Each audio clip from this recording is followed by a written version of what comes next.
Hello दोस्तों, कैसे हैं आप लोग। तो आप लोगों को मैं ये बताना चाहता हूँ कि आईएएस, आईपीएस और आईआरएस है ना। अगर आप आईपीएस और आईआरएस बनते हैं तो आप आजीवन परेशान रहेंगे।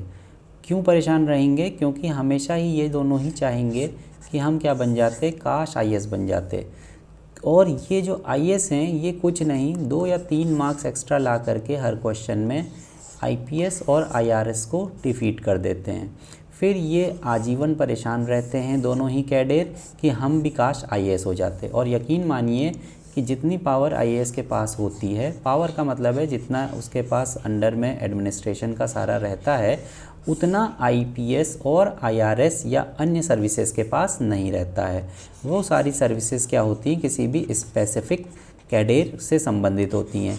जैसे कि आईपीएस केवल पुलिस से संबंधित कार्य कर सकता है और उसके दायरे क्या हैं, बहुत ही ज़्यादा सीमित हैं, है ना।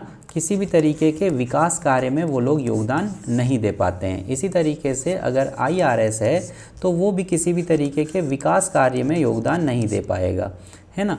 कोई भी और अन्य कोई भी सर्विस हो। लेकिन जो आईएएस है ना, वो जिस तरीके के चेंजेस समाज में ला सकते हैं, जो एसडीएम डीएम वगैरह होते हैं, ये जो चेंजेस समाज में ला सकते हैं, वो आपके जो आईपीएस हैं, डीवाईएसपी हैं, ठीक है ना, एएसपी हैं या कमिश्नर्स हैं जो कस्टम्स के, वो सब नहीं कर सकते हैं। अब आपको मैं ये सीक्रेट बताता हूँ कि ऐसा क्यों होता है। इसका एकमात्र कारण ये है कि ये जो आपके क्वेश्चन पेपर होते हैं, ठीक है ना, ये जो आपके क्वेश्चन पेपर होते हैं जो मेंस में आपको दिए जाते हैं, उसमें आप कायदे से नहीं पढ़ते हैं कि हम लोगों से पूछा क्या गया है।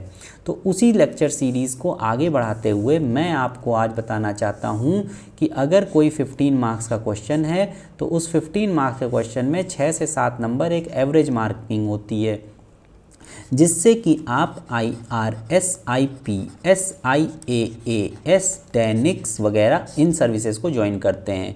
लेकिन कहीं आपके 10 नंबर आ जाते हैं 15 में, तो आप प्रॉपर आईएएस में घुस सकते हैं।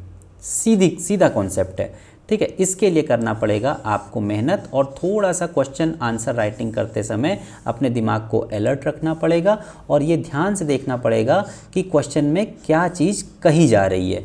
क्या वो आपको एनालिसिस करने को बोल रहा है, डिस्कस करने को बोल रहा है, कमेंट कह रहा है या एक्सप्लेन करने को कह रहा है, ठीक है। उसी हिसाब से हम अपने आंसर्स को तैयार करेंगे। आंसर्स लिखते समय मैंने आपको पुराने वीडियोस में भी बताया था कि हमारे पास 2-3 चीज़ें महत्वपूर्ण होती हैं। क्या कि पहली चीज़ तो हमारे पास होता है इंट्रोडक्शन, दूसरा होता है उसका बॉडी फ्रेमवर्क और तीसरा होता है उसमें कॉन्क्लूशन, ठीक है। इंट्रोडक्शन में हम सबसे पहले क्या करते हैं, डेफिनीशन पोर्शन को या जो भी आपसे पूछा जाता है उसको थोड़ा सा एक्सप्लेन करते हैं। चाहे किसी भी तरीके का क्वेश्चन हो, चाहे वो कमेंट का हो, चाहे एक्सप्लेन का हो, चाहे एनालाइज का हो, चाहे जो भी हो। बॉडी के अंदर हम क्या करते हैं, हमारा 70% ऑफ द पोर्शन, मतलब 60 to 70% of the portion body में जाता है और कॉन्क्लूजन में हमारा फिर क्या होता है, 20% यहाँ चला जाता है। तो इसका मतलब है कि इस तरीके से हम लोग अपने उसको डिवाइड कर सकते हैं 20, 60, 20% हमारा इंट्रोडक्शन में जाएगा, लिमिट्स, वर्ड लिमिट्स का। 60% से हम लोग उसकी बॉडी बनाएंगे और 20% से हम लोग क्या करेंगे, उसके कंक्लूजन को ड्रॉ करेंगे। तो इस तरीके से हम लोग यहाँ पे आंसर राइटिंग को करते हैं। अब आंसर राइटिंग में जो हमारा 60% ऑफ द पोर्शन है वो क्या चीज़ होता है, क्योंकि जनरली होता क्या है कि कंक्लूजन और जो इंट्रोडक्शन है वो लगभग सभी में सेम होता है, चाहे कोई सा भी क्वेश्चन हो।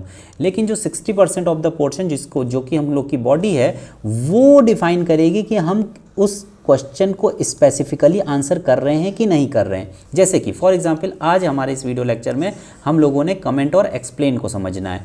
तो देखिए, जब भी हम लोगों से एक्सप्लेन करने को कहा जाएगा तो इसका मतलब है कि हमें किसी चीज़ को क्लियरली कुछ बताना है, ठीक है ना, ताकि वो समझ सकें लोग। जैसे कि हमारे पास उसके बारे में क्या होना चाहिए, डिटेल्ड इन्फॉर्मेशन होना चाहिए, informative account of a concept और टॉपिक। हमें जो जो चीज़ें उसके बारे में पता होंगी, फैक्ट्स, फिगर्स, डेटा, वो सारी की सारी चीज़ें अपने क्वेश्चन आंसर राइटिंग में, आंसर कॉपी में लिख देना है, ठीक है ना। फिर इसके बाद कमेंट वाले में हमको क्या करना पड़ता है, टिप्पणी देनी पड़ती है। आप याद रखिए, टिप्पणी आपसे मांगी जा रही है। टिप्पणी आप तभी दे पाएंगे जब आपको उसके फैक्ट्स और फिगर्स और डेटा बहुत अच्छे से क्लियर होगा, क्योंकि जब फैक्ट्स फिगर्स डेटा हम लोग को क्लियर होता है तो ही हम उसको क्या कर सकते हैं, कॉम्प्रिहेंसिवली देख सकते हैं, है ना। और तब हम, जैसे हम लोग अगर कहें कि ये इंडिया का एक डेटा है, ठीक है, इंडिया का डेटा है, उसमें बताया जा रहा है कि इंडिया की पॉपुलेशन 1950 में 1 लाख थी, 1960 में 2 लाख हो गई, 1970 में 3 लाख हो गई और 2001 में 1 करोड़ हो गई। तो इस डेटा से अब आप कमेंट करें कि इस डेटा के ऊपर कमेंट करना है। एक तो हो गया कि आपने एक्सप्लेन किया इंडिया के पॉपुलेशन ग्रोथ को, तो ये एक्सप्लेन कर दिया, इंडिया का 1950 में 1 लाख था, 60 में इतना हुआ, 70 में इतना हुआ, ये आपने क्या कर दिया, एक्सप्लेन कर दिया। लेकिन अगर आपसे वहीं पर कहा जाता है कि इस पर कमेंट करिए, तो अब आप कमेंट क्या करेंगे, आपने 1-2 लाइन में ये चीज़ तो बता दी, लेकिन अब आप कमेंट में लिखेंगे कि 1950 में एक इतना था, फिर इतना था, इसका मतलब है कि इंडिया की हेल्थ फैसिलिटीज़ अच्छी हुई हैं, मोर्टेलिटी रेट कम हुआ है और जिसकी वजह से हमारे जो पॉपुलेशन है वो धीरे धीरे इंक्रीज़ कर रही है।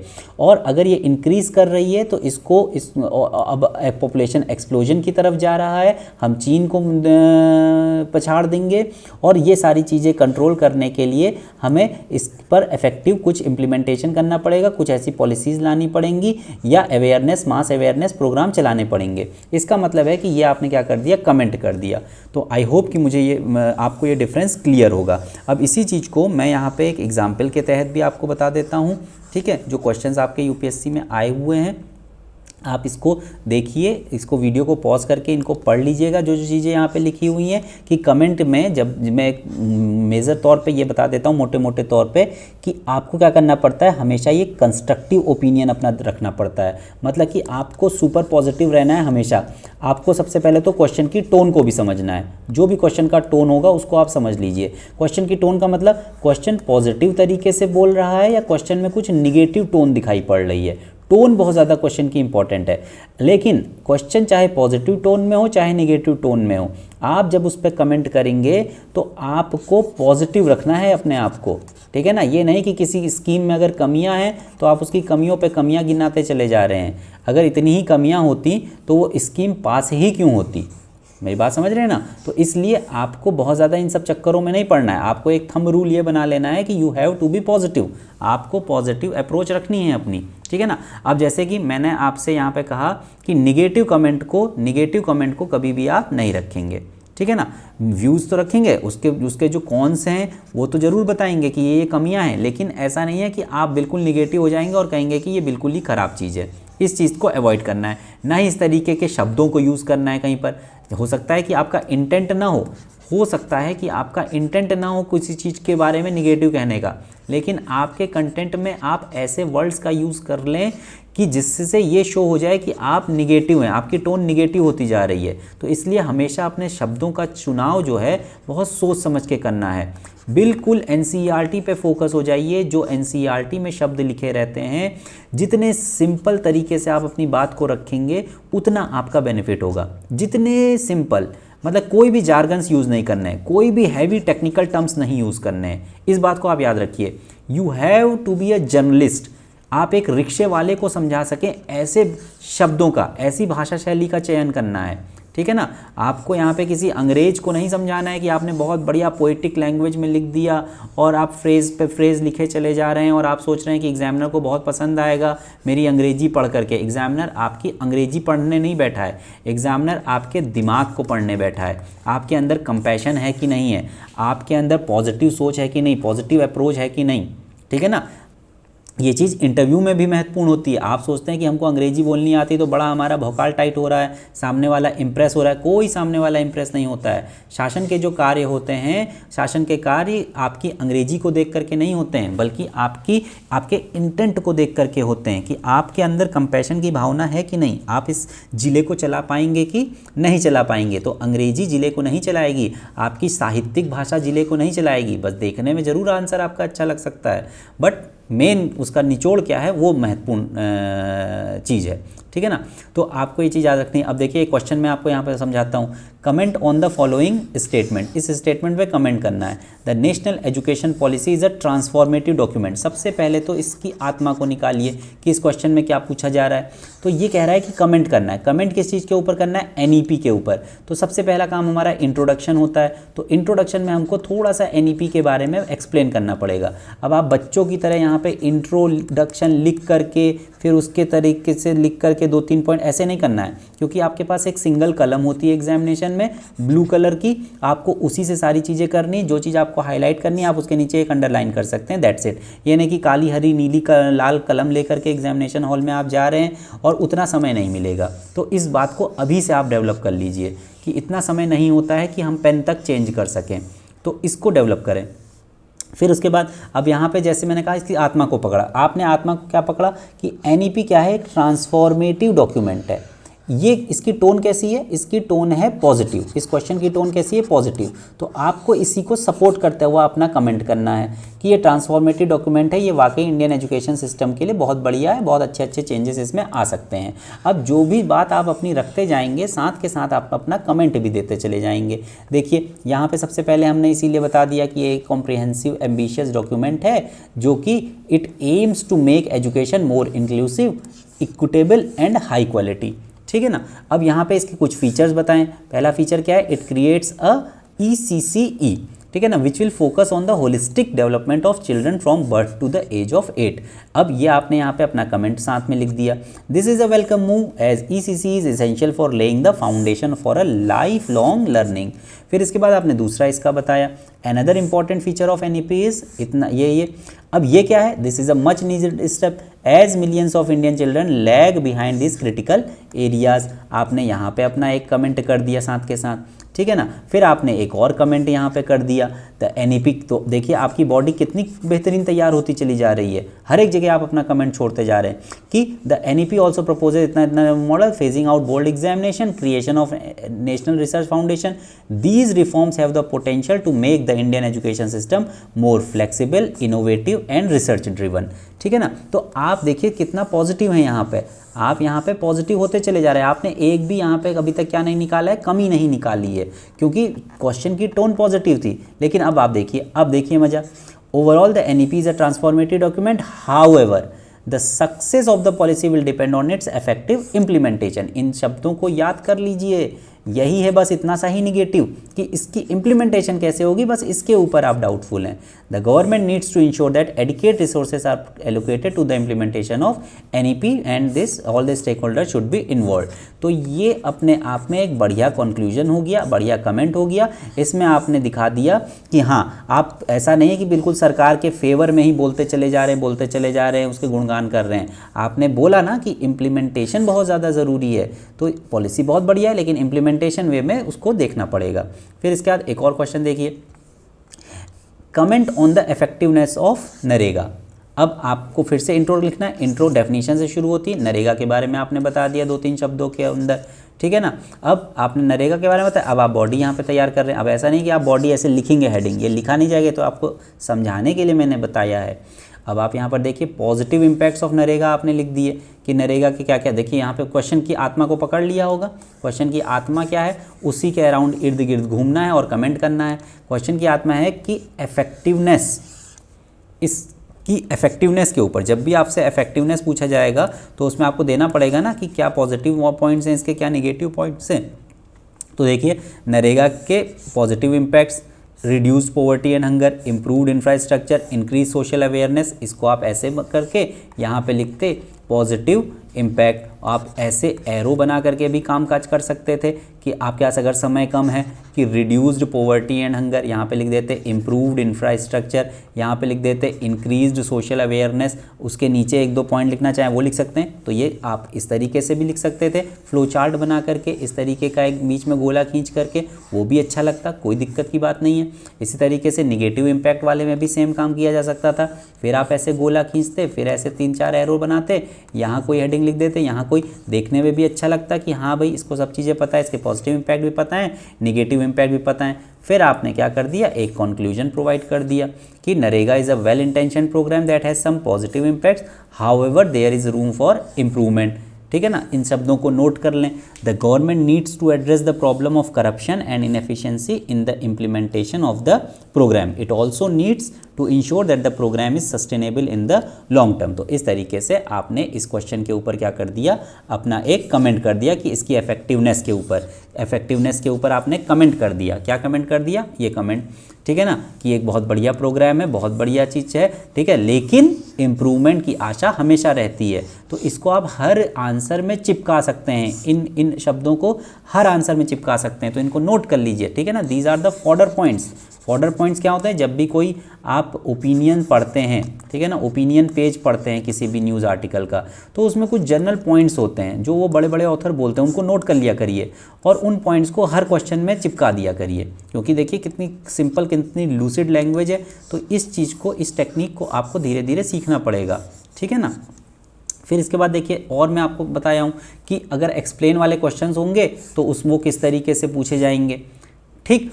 और अगर कमेंट वाले क्वेश्चन होंगे तो उनका नेचर कैसा रहेगा। अब आप ये ना सोचिएगा कि एक्सप्लेन वर्सेस कमेंट लिख दिया तो एक ही क्वेश्चन को सेम तरीके से पूछेंगे, नहीं। अगर आपसे मैं यहाँ पे पूछता हूँ व्हाट इज़ द कॉन्सेप्ट या explain the concept of federalism, तो मैं आपसे यहाँ पे थोड़ी ना कहूँगा कि comment on the system of federalism, नहीं। उसका क्वेश्चन इस तरीके से यूपीएससी पूछेगा जिसमें वाकई आपके कुछ कमेंट्स वो जान सके, ठीक है ना, आपके दिमाग के अंदर वो जा सके, ठीक है ना। ये क्वेश्चन ऐसा पूछा जाएगा जैसे how does the NREGA work. ये तो हो गया एक्सप्लेन वाला क्वेश्चन, जिसमें आप फैक्चुअल इन्फॉर्मेशन सारी प्रोवाइड कर देंगे नरेगा के बारे में, क्या क्या कामकाज हो रहा है, उसमें अपना कोई ओपिनियन नहीं प्रोवाइड कर रहे हैं।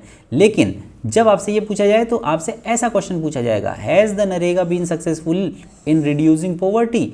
तो इसमें आपको नरेगा के बारे में बताना है, उसके फीचर्स के बारे में 2-3-4 लाइनों में बताना है और फिर एनालिसिस करना है, फिर कमेंट करना है कि क्या वो सक्सेसफुल हो पाया या वो सक्सेसफुल नहीं हो पाया। और इसके लिए आपको फिर फैक्ट्स एंड फिगर्स के साथ अपने आंसर को प्रेजेंट करना पड़ेगा, ठीक है ना। ऐसे ही what are different types of renewable energy, ये तो हो गया फैक्चुअल क्वेश्चन, ये हो गया फैक्चुअल क्वेश्चन, ठीक है ना।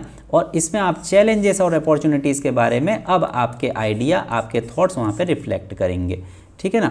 यही आपको मैंने यहाँ पे पूरा एक्सप्लेन करा हुआ है कंसेप्ट ऑफ फेडरलिज्म, कि जब एक्सप्लेन करने को कहा जाएगा तो कैसे हमको फेडरलिज्म के बारे में बस एक एक डिटेल बात लिख देनी है, वो चीज़ यहाँ पे बताया हुआ है, ठीक है। फेडरलिज्म है several advantages, diversity, local autonomy, ठीक है। आप इस वीडियो को रोक करके इसको देख सकते हैं, ठीक। ये सारा फेडरलिज्म का एक्सप्लेनेशन यहाँ पे प्रोवाइड किया गया है। तो ये एक्सप्लेन वाले क्वेश्चंस होते हैं। आइए हम लोग अब एक चीज़ ये देख लें, ये जो हमारे जीएस के मैंने एक पेपर निकाला हुआ है, ये आपका सामान्य अध्ययन का पेपर है। इस पेपर में आप देखिए ध्यान से कि ये प्रीवियस ईयर क्वेश्चन पेपर है, मतलब 2023 का ही जीएस पेपर 1। इसमें देखिए किस किस तरीके के क्वेश्चंस आए हुए हैं जिसमें इन वर्ड्स का यूज़ होता है। जैसे कि ये what was the difference between Mahatma Gandhi and Rabindranath Tagore. तो आपको ये डिफरेंस बताना है इनके बीच में कि उनकी अप्रोच क्या थी एजुकेशन और नेशनलिज्म को लेकर के। लेकिन अब आपको इन दोनों के बीच में जो है ऐसा नहीं करना है कि एक अच्छा है तो एक बुरा है, ये सब ये काम यहाँ पे नहीं किया जाएगा। यहाँ पे बस आपको डिफरेंस बता देना है, भाई महात्मा गांधी की ये अप्रोच थी, महात्मा गांधी क्या क्या बोल रहे थे, और रविन्द्रनाथ टैगोर किस तरीके से एजुकेशन देना चाह रहे थे, या उनका नेशनलिज्म का क्या फंडा था, ठीक है ना। बस उनके बीच में डिफरेंसेस बताते चले जाना है, इधर महात्मा गांधी, इधर रविन्द्रनाथ टैगोर, ठीक है। वो चीज़ आपको यहाँ पे लिखनी है। यहाँ पे अपना कोई भी यहाँ पे अपना दिमाग यूज़ नहीं करना है। इसी तरीके से जहाँ पे कह रहा है डिस्कस, तो ये तो डिस्कस वाला हो गया, मैं पुराने वीडियो में बात कर चुका हूँ इस चीज़ की, ठीक। इसी तरीके से आगे बढ़िए, ये हम लोग ढूंढते हैं जैसे जैसे जैसे ये देखते हैं कहीं कोई मिल जाए हमको कि हाँ ऑडिट कॉल, यस ये देखिए अब यहाँ पर जैसे एक क्वेश्चन आ गया कमेंट, ठीक है। ये क्वेश्चन आया हुआ है कमेंट ऑन, और देखिए क्वेश्चन कितने का है, 15 नंबर का। अब यही 15 नंबर आपके डिसाइड करेंगे कि आप आईएएस बनने वाले हैं, आईपीएस बनने वाले हैं, आईआरएस बनने वाले हैं, क्या बनने वाले हैं। आपके 15 में आ गए, हमने कहा 7 नंबर, तो आपको आईआरएस का कैडर मिल गया। आपने 15 नंबर के क्वेश्चन में पा लिए 8 नंबर, तो आप आईपीएस कैडर में आ गए। आपने 15 में पा लिए 10 नंबर, तो आपको आईएएस फिक्स हो गया, ठीक है ना। ये चीज़ मैं कह रहा था शुरुआत में ही। अब ये कैसे फिक्स होगा, ये फिक्स होगा इसको लेकर के, comment on the resource potentials of the long coast line of India and highlight the status of natural hazard preparedness. अब जो आईआरएस बना है वो भी बहुत बढ़िया लड़का था, लेकिन उसने क्या किया, उसने आंसर लिखना शुरू किया, लॉन्ग कोस्टलाइन ऑफ इंडिया के बारे में बताया, इंडिया के बारे में बताना शुरू कर दिया, कहाँ कहाँ कौन कौन से रिसोर्सेज मिल रहे हैं, ठीक है, गोदावरी बेसिन पे क्या मिल रहा है, कृष्णा बेसिन पे क्या मिल रहा है, ठीक, जो भी कोस्टलाइन के अलॉन्ग में हमको रिसोर्सेज मिल रहे हैं वो सब एक्सप्लेन कर दिए। और उसने बता दिया highlight the status of natural hazard preparedness, कि कहाँ पे कौन कौन से हमारे नेचुरल हैजार्ड्स, कहाँ पे इंडियन कोस्ट गार्ड्स लगे हुए हैं, कहाँ पे एनडीआरएफ काम कर रही है, कहाँ पे एसडीआरएफ काम कर रही है, मतलब फैक्ट्स एंड फिगर्स से उसने अपने आंसर को भर दिया। अब जो बच्चा, जो एस्पायरेंट फैक्ट्स एंड फिगर्स से चीज़ों को भरेगा वो आईआरएस ही तो बनेगा, है ना, क्योंकि उसके दिमाग में क्या चल रहा है, उसके दिमाग में फैक्ट्स एंड फिगर्स चल रहे हैं, तो तुम भाई ज़िंदगी भर अब फैक्ट्स फिगर्स को ही देखते रहो, ठीक है। इसी तरीके से दूसरा जो आईपीएस बना, फाइनली उसने क्या किया, उसने थोड़ा बहुत, हाँ चलो, comment on the resource potentials of long coast line of India, तो उसने इस दूसरे पोर्शन पे ज़्यादा फोकस कर दिया, क्योंकि नेचुरल हैजार्ड प्रिपेयरनेस की बात आ रही है तो उसके बारे में उसको ज़्यादा पता था, क्योंकि भाई उसका माइंड सेटअप ही इस तरीके से है सुरक्षा और इन सब चीज़ों के प्रति, तो उसने थोड़ा बहुत इसके बारे में एक्सप्लेनेशन दिया। लेकिन जो IAS बना उसका आंसर आप देखेंगे तो उसने स्पेसिफिकली इस कमेंट सेक्शन के ऊपर पूरा फोकस किया होगा, ठीक है। शुरुआत में जो इंट्रोडक्शन दिया होगा इंडिया के लॉन्ग कोस्ट लाइन के बारे में, और हो सकता है कि उसने इस तरीके से एक डायग्राम बना दिया हो, उसने इस तरीके से एक प्यारा सा डायग्राम बना दिया हो भारत का, ठीक है, और वहाँ पे उसने ये दिखा दिया हो कि अच्छा मुझे तो इंडिया की कोस्ट लाइन के बारे में पता ही है, ठीक है। उसने इस तरीके से हो सकता है शो कर दिया हो कि भाई मुझे तो इंडिया के बारे में कोस्ट लाइन पता ही है, तो उसने ऐसे दिखा दिया। अच्छा पता तो सबको था लेकिन उसने शो कर दिया, और इसमें समय भी कितना लगा, 10 सेकंड में उसने सारी चीज़ बता दी। यहाँ पे दिखा दिया कि ये कोस्ट लाइन है, ठीक है, ये कोरोमंडल कोस्ट है, ठीक है, कोंकण कोस्ट है, ठीक, और जो है ये कृष्णा गोदावरी डेल्टा बेसिन यहाँ पर है। फिर वो दिखाएगा कि नेचुरल हैजार्ड्स जो हैं वो ये वेस्ट बंगाल और उड़ीसा में आते हैं, इधर से जो है साइक्लोन्स आते हैं, और फिर यहाँ पे भुज की त्रासदी जो है गुजरात में वो दिखा दिया, ठीक है, वो होता है। और फिर कहाँ कहाँ से क्या क्या ये वेस्टर्न घाट्स हैं, यहाँ पे कौन कौन से रिसोर्सेस हैं उनके बारे में थोड़ा सा मेंशन कर दिया। तो एक मैप, क्योंकि ये ज्योग्राफी का क्वेश्चन है, तो एक मैप के थ्रू उसने काफ़ी सारी चीज़ें वहाँ पे बताई। और फिर उसके बाद कमेंट भी करता चला गया। अब कमेंट किस तरीके से करता चला गया उसके लिए मैंने आपको यहाँ पे बताया था कि कमेंट में हम लोग क्या क्या चीज़ें करते हैं, तो इसका आंसर आप इसी तरीके से लिखेंगे, ठीक है दोस्तों। तो इस तरीके से हमको इन क्वेश्चंस को अप्रोच करना होता है। तो बहुत इजी है, बहुत इजी, आप इसको समझ जाएंगे। धीरे धीरे अगर आप प्रैक्टिस करेंगे तो आपको भी ये चीज़ें आ जाएंगी और आप भी एक बहुत बेहतरीन आंसर लिख पाएंगे। तो अगर आपने इस वीडियो को अभी तक लाइक नहीं किया तो लाइक ज़रूर कर दिया करिए। मैं देख रहा हूँ कि आप लोग वीडियो को लाइक नहीं कर रहे हैं, और अपने फ्रेंड्स के साथ शेयर भी ज़रूर करें, क्योंकि शेयरिंग इज़ केयरिंग। अगर आप शेयर करेंगे उनका भी फ़ायदा होगा, हो सकता है कि भाई आप IAS हो जाएं तो दूसरा वाला IPS हो जाए, कल को आपका ही फ़ायदा होगा, ठीक है ना, एक दूसरे को जान पहचान रहेगी। तो इसलिए वीडियोस को शेयर कर दिया करिए, किसी चीज़ को छिपाने की ज़रूरत नहीं है, कोई ये ऐसा रहस्यमय मंत्र नहीं है कि आप जो है दुनिया के सिकंदर हो जाएंगे। एक छोटी मोटी नौकरी आपको भी मिल जाएगी, आप भी कर लेंगे, आपका दोस्त भी कर लेगा। इस वीडियो को इसीलिए लाइक करें, स्प्रेड करें, और मेंस आंसर राइटिंग की प्रैक्टिस करते रहें, क्योंकि मेंस आंसर राइटिंग की आप प्रैक्टिस करेंगे तो आपके जो प्रीलिम्स है वो भी बहुत ज़्यादा अच्छे से तैयार होता जाएगा। क्यों? क्योंकि जिस चीज़ को आप पढ़ करके लिखते हैं तो लिखने के लिए सोचना पड़ता है, और जब हम किसी चीज़ को सोचते हैं तो वो चीज़ हमें याद हो जाती है। बात समझ में आ रही है ना, जिस भी चीज़ को हम सोचेंगे वो चीज़ हमें याद हो जाएगी। तो इसलिए आपको आंसर राइटिंग करनी चाहिए। अगर आपने स्टार्ट नहीं करी है आप शुरू करिए, टूटा फूटा ही सही, लेकिन शुरू ज़रूर करें, क्योंकि बिना इसके काम तो नहीं चलेगा। तो आपने मेरी बातों को इतने प्रेम और शांति से सुना, इससे बहुत अनुग्रहित हूँ। और अंत में आप सभी के भीतर बैठे परमात्मा को प्रणाम करता हूँ। मेरा प्रणाम स्वीकार करें। Thank you so much.